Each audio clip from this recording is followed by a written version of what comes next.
का? नमस्कार विद्यार्थी मित्रांनो, मागील व्याख्यानात आपण बाभ बोरकर यांची रे थांब जरा या कवितेचा आस्वाद घेतला. आज आपण आपल्या 12वीच्या पाठ्यपुस्तकातील व्याकरण या घटकाकडे वळणार आहोत. आपण मागील वर्षी शब्दशक्ती, शब्दभेद, काव्यगुण, वाक्य संश्लेषण, काळ इत्यादी व्याकरणातील घटकांचा अभ्यास केला.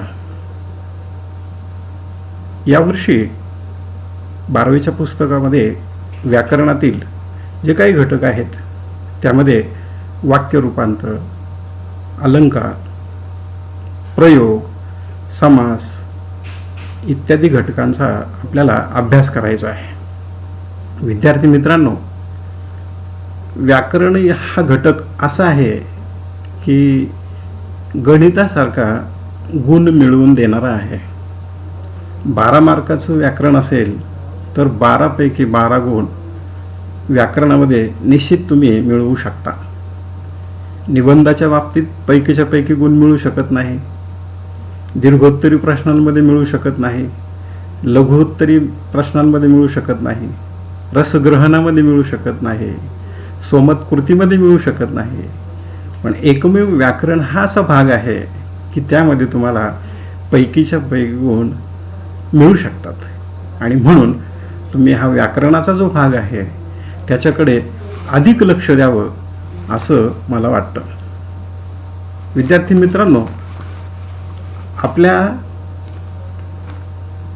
अवतीभोवती असंख्य माणसं वावरताना आपल्याला दिसतात. ही माणसं वावरत असताना आपल्या शरीरावर काही अलंकार परिधान करतात. आता अलंकार याचा अर्थ दागिना, आणि ह्या अलंकाराची हौस माणसाला नाही म्हटलं तरी उपजतच थोडीफार असते. बाळ जन्माला आल्यानंतर त्याचं शरीर कसं असतं हे तुम्हाला माहिती आहे. शरीरावर कुठल्याही अवयवावर छिद्र न पाडता आपण पाडत नाही किंवा कुठला अलंकार घालत नाही. जसं जसं ते मोठं होत जाईल तसं तसं आपण त्याला एक एक अलंकार घालत असतो. का तर हे बाळ व्यवस्थित दिसावं. एवढंच कशाला, 5-7 वर्षाची जर मुलगी असेल, तिच्याकडे जर बाहुली असेल, ती आईला म्हणते की आई मला गंधाची बाटली दे ग. का ग? माझ्या बाहुलीला गंध लावायचा आहे. पावडर असेल तर पावडर घेते, ती तिच्या गालाला लावते आणि गळ्यामध्ये हारही घालत असते. म्हणजेच काय की माझी बाहुली अधिक सुंदर दिसावी हा तिचा प्रयत्न असतो. असंच माणसाचं असतं. काहींना चष्मा शोभून दिसतो, काहींना गळ्यामध्ये लॉकेट शोभून दिसतं, काहींना कानामध्ये बाळ्या घालण्याची सवय असते. आता तर डोळ्यांच्या भोवयांच्या तिथंही काही मुलं स्क्रूसारखा दागिना घालताना दिसतात. म्हणजे हे सगळं सौंदर्यवृद्धीसाठी आहे.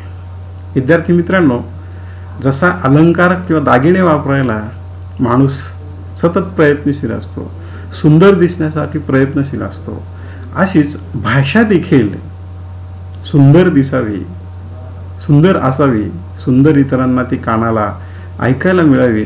म्हणून भाषेचं सौंदर्य अधिक वाढवण्यासाठी जे काही स्वभावधर्म भाषेचे असतात त्या स्वभावधर्मांनाच किंवा आभूषणांना भाषेचे काय म्हणतात, अलंकार या ठिकाणी म्हणतात. बघा, आता बघा ना की एक गाण्यात कदाचित तुम्हाला माहिती असेल की एक धागा सुखाचा 100 धागे दुःखाचे, जरतारी हे वस्त्र मानवा तुझ्या आयुष्याचे.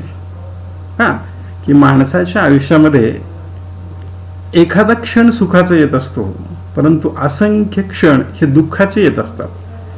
कवीनं किंवा रचनाकारानं हे अतिशय मार्मिकपणे मांडलेलं आहे की तुमच्या माझ्या जीवनाला या वस्त्राची उपमा दिलेली आहे किंवा वस्त्र कल्पलेलं आहे, आणि म्हणूनच ही रचना आपल्याला मोहक वाटते.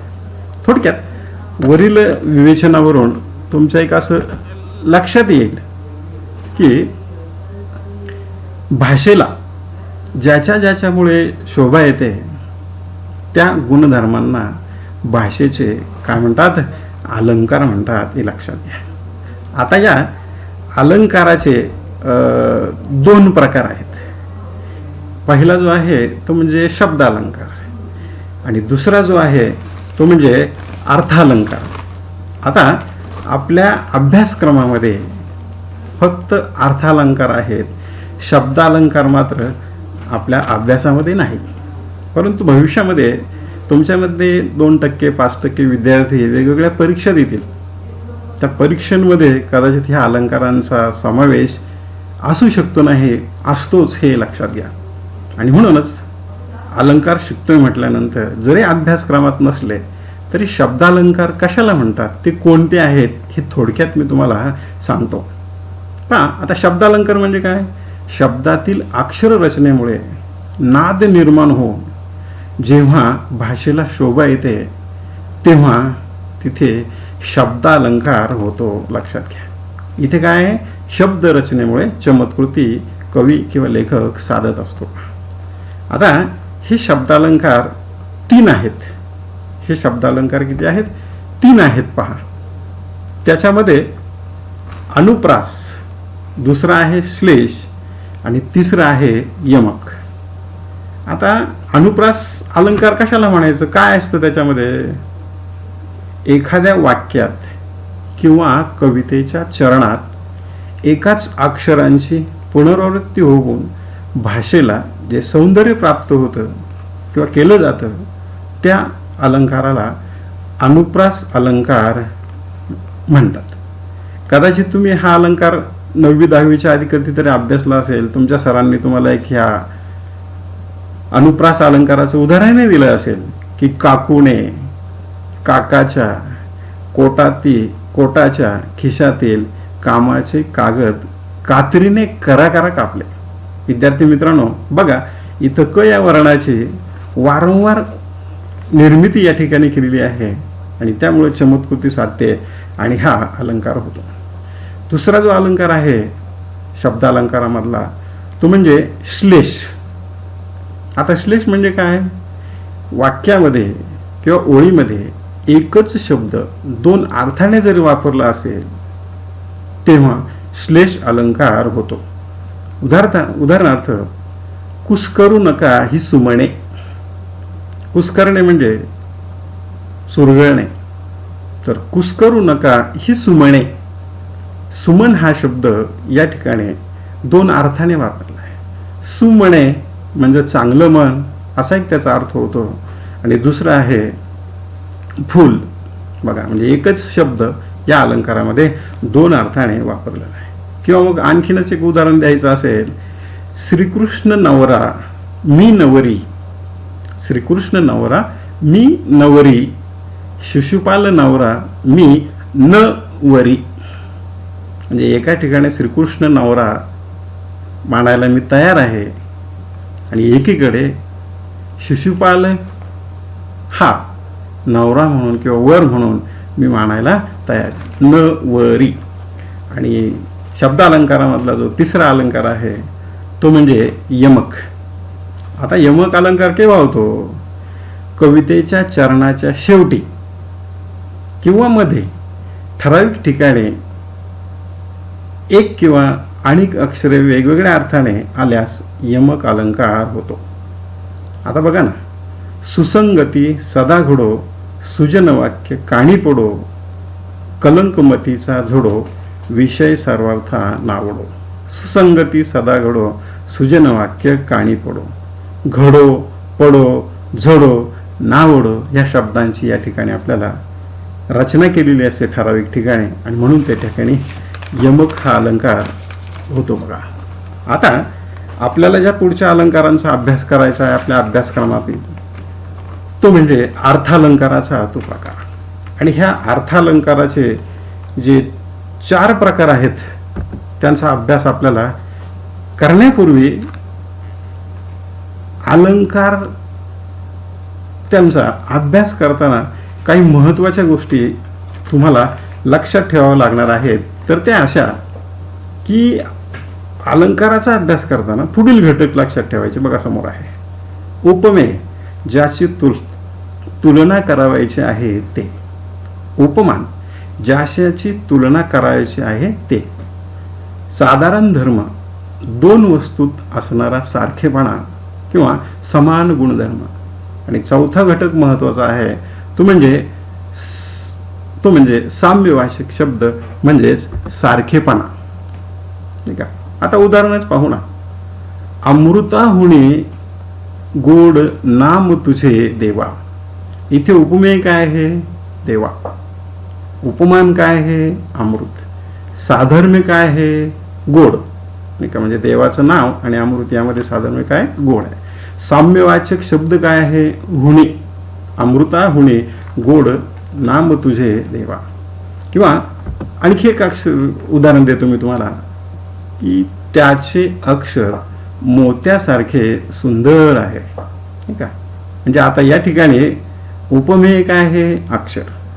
उपमान काय आहे? मोती.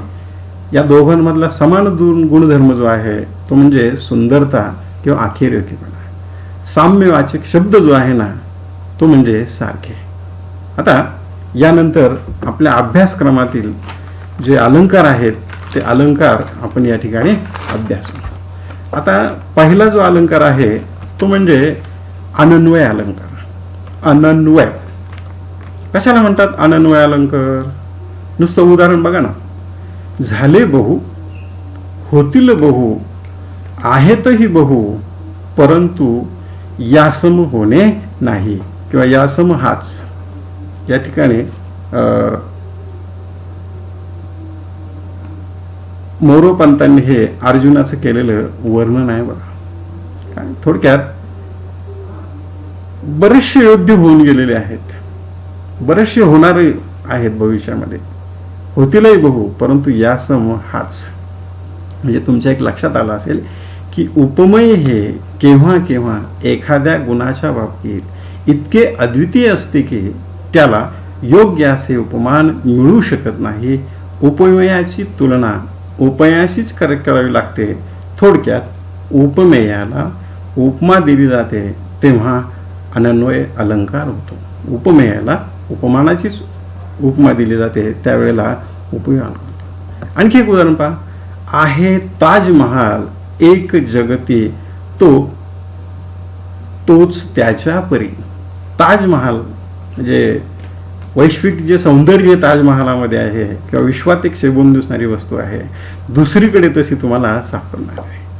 ह्या आंब्यासारखा गोड आंबा हाच. म्हणजे ह्या आंब्याची चव दुसऱ्या कुठल्याही आंब्याला येणार नाही असं कवीला म्हणायचं आहे. किंवा सागरासारखा गंभीर सागरच. सागर म्हणजे समुद्र. इथे सागराला कशाची उपमा दिली आहे? सागराचीच उपमा दिलेली आहे. पुन्हा एकदा पहा की उपमेयाला दुसरी कशाची उपमा देता? उपमेयाला उपमेयाचीच उपमा दिली जाते. जेव्हा दिली जाते त्यावेळेला अनन्वय अलंकार होतो. आता पुढचा जो अलंकार आहे तो म्हणजे तुमच्या समोर ठेवला आहे की अतिशयोक्ती. कोणता? अतिशयोक्ती हा अलंकार आहे. तुमच्या एक लक्षात आलं असेल की शब्द उच्चारला अतिशयोक्ती की याच्यामध्ये काहीतरी जास्त आहे, वावगेपणा आहे किंवा फुगून सांगितलं आहे दिसतं. उदाहरणच पहा ना. दमडीचं तेल आणलं, सासूबाईंचं नाणं झालं, मामंजींची दाढी झाली, भावंजींची शेंडी झाली, उरलं तेल झाकून ठेवलं, लांडोरीचा पाय लागला, वेशीपर्यंत ओघळ गेला, त्यात उंट पोहून गेला. विद्यार्थी मित्रांनो, दमडी या शब्दाचा तुम्हाला काहींना अर्थ माहितही असेल, काहींना नसेल. काय की आता जसं 1 रुपयाचं नाणं आहे, 5 रुपयाचं नाणं आहे, त्याला आम्ही ठोकळा म्हणतो नाही का. ही जी नाणी आहेत अशाच प्रकारे पूर्वी दमडी एक नाणं होतं. मग आता दमडीचं तेल आणलं, मग खोबरे तेल आणलं किंवा मालिश करण्याचं कुठलं तेल असेल, दमडीचं तेल आणलं, ते किती घेणार? तरी पण त्याच्यामध्ये सासूबाईंचं नाणं देखील झालेलं आहे. मामंजीची दाढी झाली, सासूबाईंनी तर आपला कार्यभार त्या तेलातून उरकलाच, पण मामुंजीने देखील दाढी झाली, सगळीकडं ते तेल लावून झालं. भावोजींची शेंडी झाली, नाही का. पूर्वीच्या काळी लोक शेंडी ठेवत असायचे, त्याला आधुनिक युगातले लोक गमतीने अँटेना म्हणतात, असू द्यात. तर ह्या भावोजींची शेंडी झाली, उरलं तेल झाकून ठेवलं, लांडोरीचा पाय लागला, ते सांडलं आणि त्याचा ओघळ वेशीपर्यंत गेला. गावापासून वेस जेवढं गावाचा भूभाग असेल, कमीत कमी अर्धा किलोमीटर 1 किलोमीटर, तर त्या वेशीपर्यंत ओघळ गेला. नुसताच ओघळ गेला नाही, तर त्यात एवढा मोठा 6 फुटापेक्षा उंच असणारा उंट त्यामध्ये वाहून गेला. म्हणजे यावरून अतिशयोक्ती अलंकार आपल्याला लक्षात येतो. थोडक्यात कोणतीही कल्पना आहे त्यापेक्षा फुगवून सांगताना त्यातील असंभाव्यता अधिक स्पष्ट करून सांगितलेली असते. त्यावेळी कोणता अलंकार होतो? अतिशयोक्ती. दुसरं उदाहरण बघा. वीर मराठे आले गरजत, पर्वत सगळे कंपित झाले. आता इथे 2 शब्द, एकच शब्दाची अडचण तुम्हाला येत असेल. कंपन होणे किंवा कंपित होणे म्हणजे थरारणे, हादरा बसणे. तर मराठ्यांचं सैन्य आल्यानंतर, वीर मराठे आल्यानंतर आजूबाजूचे हे पर्वत कंपित झाले. कसं शक्य आहे? नाही का, हे शक्य होतं फक्त अतिशयोक्ती अलंकारामुळेच. पर्वत कधी हादरणार नाही, हादरले तर फक्त जेव्हा भूकंप होईल तेव्हा ते हादरत असतात. दुसरं एक उदाहरण बघा. काव्य अगोदर झाले, नंतर जग झाले. काय? काव्य अगोदर झाले की जग झाले, जग नंतर झाले सुंदर. असं कधीच होत नाही. कोणतीही गोष्ट कारण घडल्याशिवाय होत नाही. पाऊस पडल्यानंतर शेते हिरवीगार होतील की पाऊस पडण्या अगोदरच शेते हिरवीगार होतील? कधीच नाही. जेव्हा पाऊस पडतो तेव्हा शेते हिरवीगार होत असतात. रामायण आधी, मग झाला राम जानकी वीर, नाही का. आधी जानकी वीर मग रामायण, पण इथे म्हटलेलं आहे रामायण आधी मग झाला राम जानकी वीर. असू पहा, कोणत्याही गोष्टीचे कारण घडल्यानंतर कार्य घडत असते, पण याच्या उलट प्रकार घडल्याने कवी इथे सांगून मोकळा होतो. आता पुढचा अभ्यासक्रमातील जो शेवटचा 3रा अलंकार आहे तो म्हणजे अपन्नती. काय? अपन्नती. आता या ठिकाणी उपमेयाचा निषेध करून उपमेय हे उपमानच आहे असे जेव्हा सांगितले जाते तेव्हा अपन्नती अलंकार होतो. तेव्हा अपन्नती हा अलंकार होतो. आता उदाहरण बघा. न हे नयन पाकळ्या उमलल्या सरोजातीत. काय? न हे नयन पाकळ्या उमलल्या सरोजातीत. न हे वदन चंद्रमा शरदीचा असे केवळ. न हे वदन चंद्रमा शरदीचा असे केवळ. वरील उदाहरणातील पहिल्या ओळीत कवीला डोळ्यांचे वर्णन करायचे आहे. हे करताना त्याची तुलना तो कमळाच्या पाकळ्यांशी करतो. या वाक्यात नयन हे उपमेय आहे, कमळातल्या पाकळ्या हे उपमान आहे.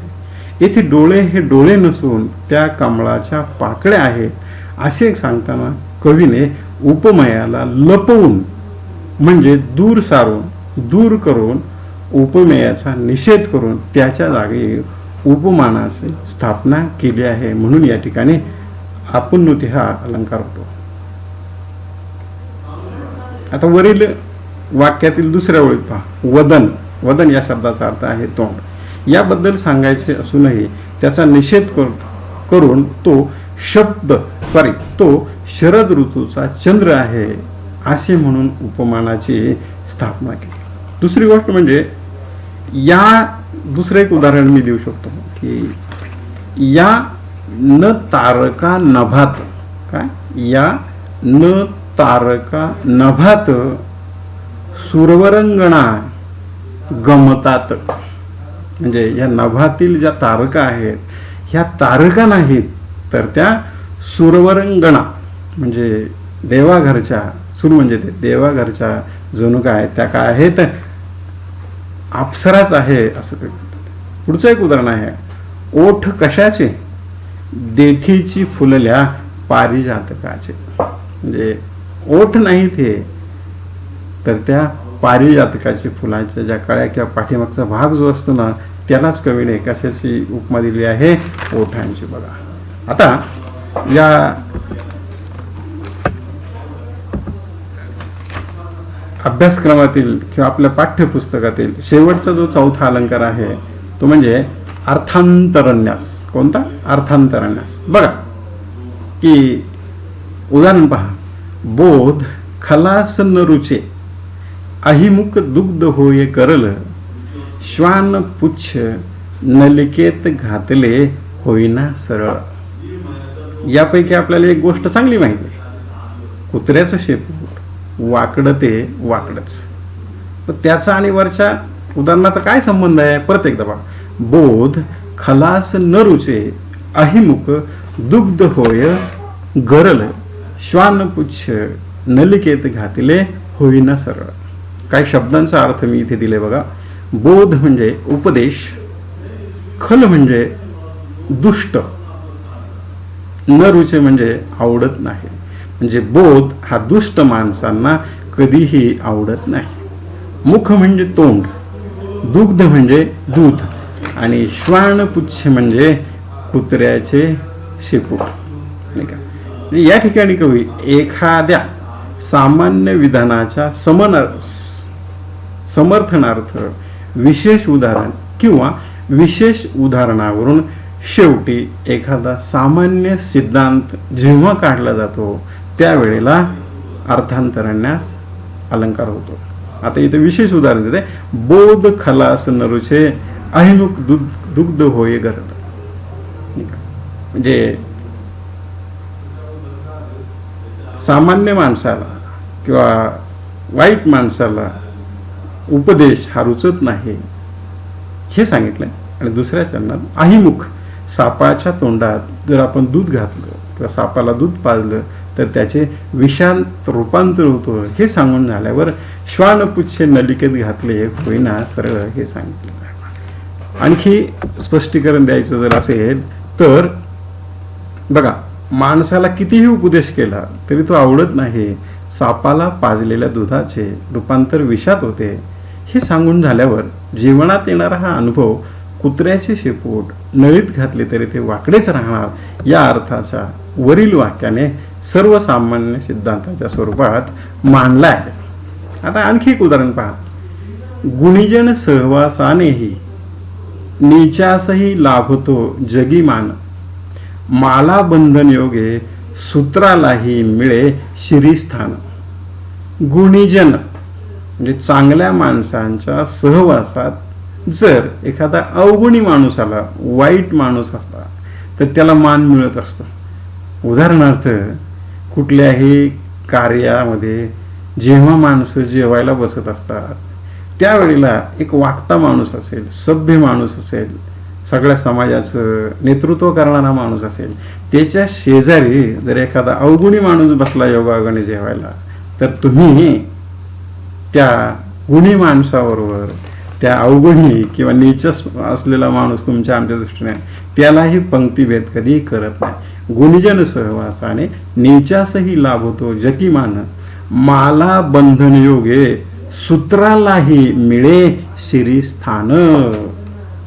म्हणजे माला बंधन योगे, बायका जेव्हा आपल्या केसांमध्ये गजरा मारतात, मग वेगवेगळ्या फुलांचा असतो, मोगऱ्याचा असेल तर ही मोगऱ्याची फुलं ओवण्यासाठी सूत्र म्हणजे दोरा या ठिकाणी लागत असतो.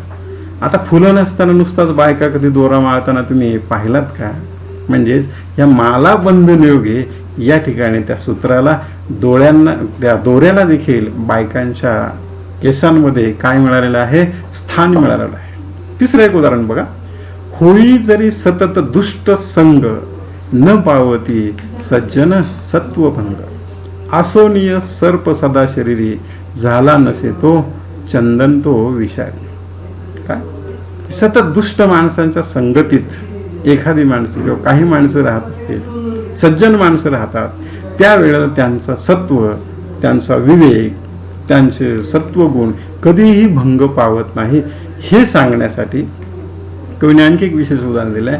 आसोनिया सर्प सदा शरीरी, झाला नसे तो चंदन तो विषारी. म्हणजे असं म्हणतात की चंदनाचं झाड किंवा चंदन वृक्ष हा सुगंधी असतो आणि त्याच्या अवतीभोवती हे सर्प असतात आजूबाजूला किंवा त्या चंदनाभोवती. म्हणून काय तो चंदन कधी विषारी झालेला आपल्याला पाहावयास मिळत नाही. आणि शेवटचं उदाहरण बऱ्याच जणांना अनुभव येतोय. अच्युत्यपदी अत्युच्चपदी थोरही बिघडतो हा बोल आहे खरा. अत्युच्चपदी थोरही बिघडतो हा बोल आहे खरा. म्हणजे उच्च पदावर गेला की त्या उच्च पदाचा गुण काय असेल तो त्या माणसाला लागतो, आपण म्हणतो, आणि तो बिघडतो. थोडक्यात एखाद्या माणसाला जर खुर्ची मिळाली तर तो माणूस बिघडतो, असा समाजाचा त्या माणसाकडे पाहण्याचा काय आहे दृष्टिकोन आहे. अशा प्रकारे या ठिकाणी हे चारही अलंकार विद्यार्थ्यांना संपलेले आहेत. एकदा व्याख्या वाचा आणि ही उदाहरणं वारंवार बघा, म्हणजे तुमच्या चांगले हे अलंकार लक्षात येतील.